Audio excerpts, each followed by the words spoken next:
Ito, Janis na lang. On behalf of the family, no, I will extend my gratitude. Naamon din karon nagipag pansa sa akong mama.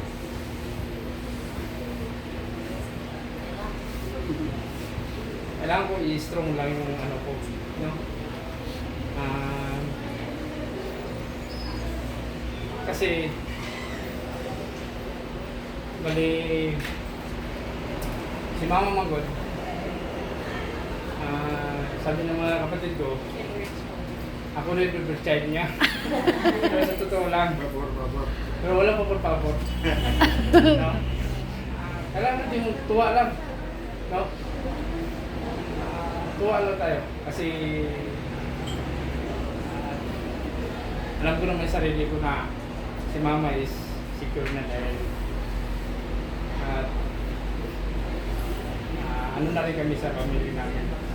Medyo alam namin yung mangyayari, pero hindi kami nag-give up para tataas na yung buhay ng mother ko. Ginawa namin yung paraan, pan kami para sa kanya. Meron pa rin ganito talaga mangyayari sa mother ko. Kadayon ako na mo ang among pa sa akong pamilya. Salamat naman sa akong isuon, lalo na si Jeremy, ang grabing busy po. And mga friend, sa akong mga isuon. Mamiss ko lang si Mama dahil wala ko lagi sa kanya kapiling, no? Kasi lagi ako sa malayo, no? But nung nawalan ako sa piling ng mother ko, nung may na ako, family, yun nga, hindi kami lagi nandito naasal. Hindi ko siya uuwi lang ako, pero puntahan ko talaga siya. Mother talaga puntahan talaga natin. Mother or father.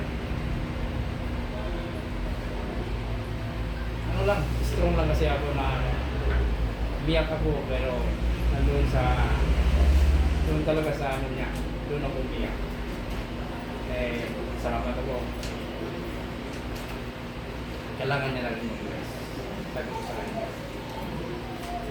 Ginawa rin namin yung best namin para sa kanya. Yun lang. Salamat lang mo na naamo karon, no? Anong tawag yan? Ilamay. Sa last days ni Mamang, sa niya, i-upload na namin sa ako rin, nandun namin sa kay Lord. Lagi naman namin i-pray si Mama. Meron din sa father din namin, sa kapatid namin, i-pray din namin. Okay, walang pilay, tubig lang din. Same.